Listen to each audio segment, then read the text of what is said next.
नमस्कार मंडळी. तर आता आपल्याला चाललेलं आहे दुपारचं जेवण. तर बघा असं चालू आहे गरम गरम चपाती.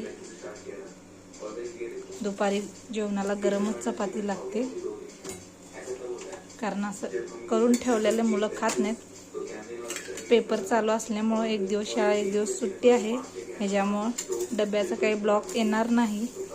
फक्त एकच दिवस येईल, एक दिवस सुट्टी एक दिवस शाळा, अशा प्रकारे पेपर आहेत. तर इथं होत आहे आपल्या चपाती, इथं केलेली आहे भाजी. तर बघा अशी केलेली आहे आमटी, छान अशी आमटी केलेली आहे. तर बघा अशा प्रकारे मी ताट वाढलेलं आहे. तर अशी आमटी आणि चपाती.